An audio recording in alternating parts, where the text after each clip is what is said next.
So I was looking for a Nintendo DS game to play, right? Something that wasn't too long and wasn't gonna take too much out of me. Then I found this game called Electroplankton. But while I was looking this game up, I realized something. Wait a second, this was the Smash stage. This was literally a stage in Brawl. We even saw it again in Ultimate. It was that really weird stage where everything was mostly silent except for the sounds of the fight itself. And whenever you would hit parts of the stage, it would make a sound. It had this really simple but super stylized early 2000s art style. I specifically remember the leaves getting redder as you hit them. And for some reason, I always thought the leaves fell off the tree whenever you hit them too much. But after checking, apparently that never actually happens. So that's just a completely made up childhood memory I've been carrying around for years. But anyways, the more I looked into this game, the more I realized it wasn't really a game at all. There was actually a good amount of promotion behind it, and it definitely has its place in Nintendo history. So I figured even if it wasn't much of a game, I still wanted to experience it for myself. So I decided to play it, and this was basically my experience. Now, when I say Electroplankton isn't really a game, I mean it. This is gonna sound very weird and very artsy, because it is. But what this really is a collection of instruments. They're not exactly straightforward to play, but that's essentially what they are. And they're all represented by different types of plankton. But let's just get straight into it. So you boot up the game and immediately hear these calming bubble sounds. Wait, let me actually put my headphones on. Give me a second. You start the game and you're immediately hit with these relaxing underwater sounds. It really sets the mood. Like, okay, we're chilling, we're relaxing. Then you get two options: performance mode and audience mode. First, I went straight into performance mode, which is where you actually play the instruments. The first one is called Tracy. The description says you draw lines through the water and the plankton swim along those lines to create music. So you go in and you're immediately hit with 6 different colored plankton. You draw lines with the stylus, they follow the lines, and as they move, you hear different piano-like notes. At first, I was just trying to figure out what was even happening, and then you realize there's actually a lot of complexity here, way more than it actually looks like. Different speeds, different notes, different paths. There's clearly a lot you can do with it. Now, whether I could make anything remotely good sounding with it is a completely different story, but it was interesting. This definitely feels like one of those things where if you spent enough time with it, you could get surprisingly good. The funny thing is, the menu had me thinking this whole game was going to be super relaxing, but this was not relaxing. The menu sounds peaceful. This sounds like the entire house has gone mad. But at the same time, this was the moment where I started understanding what the game was actually going for. After that, I actually went back and checked out audience mode just to see what it was. And it's pretty much exactly what it sounds like. You're basically the audience. The game plays demonstrations of all the instruments and shows you what they can sound like when someone actually knows what they're doing with them. And you're mostly there to listen, but the cool thing is you can actually jump in at any point and start interacting with the plankton yourself alongside the game. Here you can see me testing that because I wasn't even sure if it would let me jump in. You can tell because I immediately started screwing everything up. But that's kind of the cool thing about it. You can just sit back and listen, or you can jump in whenever you want and sort of have this little duet with the game. So after watching the demo for Tracy, I went back and tried it again. And honestly, it sounded a little better. I started understanding how the movement worked a little bit more. I added some circles to slow things down because before everything was moving way too fast and it honestly sounded stressful. Once I slowed it down a little bit, I actually started liking it. It still got hectic pretty quickly, but I felt a little bit more in my element.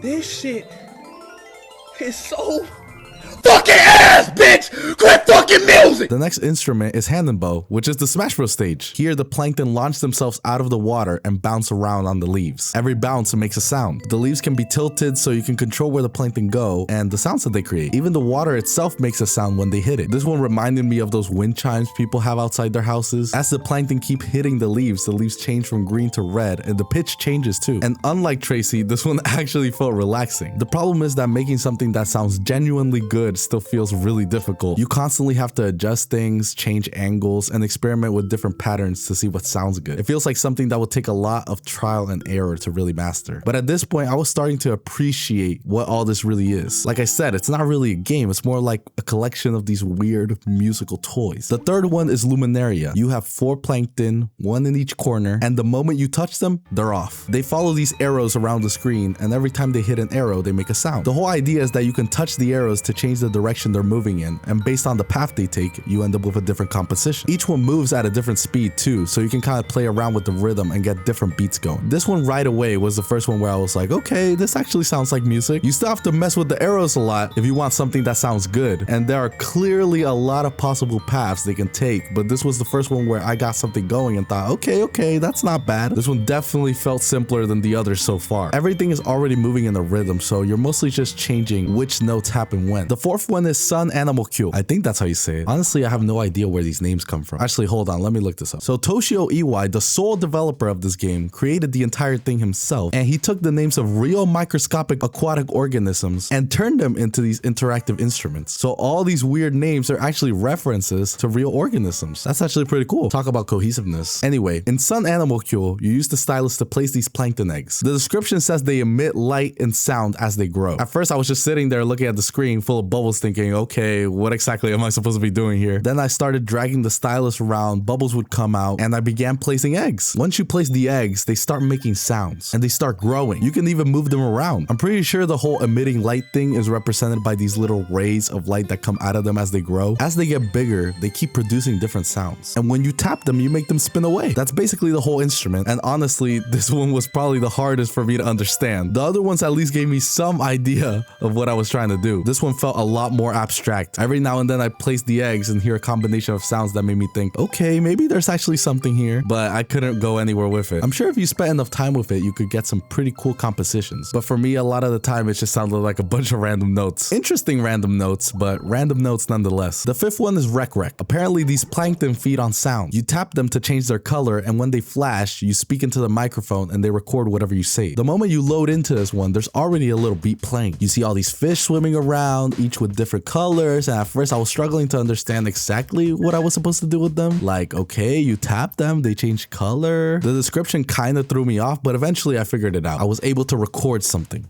And it kind of worked. Not in a, wow, I'm making music kind of way, but in a, that weirdly fits the beat kind of way. I was like, okay, I'm feeling this one. This one was way easier to understand than the previous instruments for sure. The thing is, anything that uses the DS microphone is already kind of fun by default. The second you get to record your own voice, you're automatically more invested. So I started recording sounds into the other fish too. Now, let's be very clear. It did not sound good, but it was fun. I was sitting there trying to be on some pentatonic shit, trying to do acapella. It was not working, but I was having a great time. The sixth one is Nanocarp. So once again, we're using the microphone, but this time you're supposed to clap near it. They also react to your voice, but in a different way than Rec Rec. Basically, you have all these little plankton on screen, and as you make noise, they can move around, make sounds, and even start forming different shapes. This was definitely one of the more relaxing ones. Very soothing, very chime-like. It was cute. I liked it. The seventh one is Lumi Loop. It kind of looks like one of those inflatable tube floats. Basically, you have these 5 plankton and you use the stylus to spin them. And as you do that, they start glowing and producing what the game describes as strange tones, which is honestly a pretty accurate description. You can spin them clockwise or counterclockwise, and each direction creates different sounds. The moment I started playing with this one, I immediately felt like I was composing the soundtrack for some big movie. Felt like I was Michael Giacchino making the soundtrack for a new Star Wars movie, or making the score for some Marvel movie where everything has gone wrong and the heroes are about to make their final stand. This one really puts you in that scene. You start feeling like you're conducting an orchestra almost. I really like this one. This is one of the few where I genuinely felt like I was making something that sounded good. And on top of that, it was actually relaxing. I kept thinking how cool it would be if you could somehow combine this with the other instruments. Like imagine taking some of these sounds with the others and layering them together. Now, obviously that's not what the game's trying to be. It's a much more of a showcase of each instrument individually. But part of me kept wondering what people would create if they were able to mix them together. Still, for what it is, I thought it was really cool. Definitely one of my favorites. The eighth one is called Marine Snow. These plankton are straight up little snowflakes. Basically, you touch them and they make sounds. Simple enough. But you can also move them around and rearrange them. You get this whole grid of all these plankton, and every one of them acts like a note. Honestly, the best way I can describe this one is that it feels like playing a very, very, very unorthodox piano. Imagine if somebody took all the keys of a piano, scattered them across the room, and then told you to make music. That's kind of what this feels like. But somehow it works. Even when you're just randomly tapping things, it still sounds pleasant. And I really like that. The more you interact with them, the bigger they get too, which is such a simple idea, but it adds so much personality. This was another one where I just loved the vision behind. Like Toshio Iwai really cooked with some of these ideas. Then we get to the ninth one, and easily my favorite instrument in the entire game, Beatness. Immediately, this plankton looks like the source of all living matter from Attack on Titan. Then you read the description. These plankton remember the melodies you tap out on their heads and bodies. And you're like, okay, I think I understand where this is going. This is basically a looper. You tap different parts of the plankton, they play sounds, and those sounds loop over and over while staying in the rhythm you tap them in. And the moment I realized that, I was dialed in. I was sitting there feeling like some kind of Mario DJ, like I was preparing for the Mario Kart Championship after party. I was cooking crazy. I mean, just listen to this.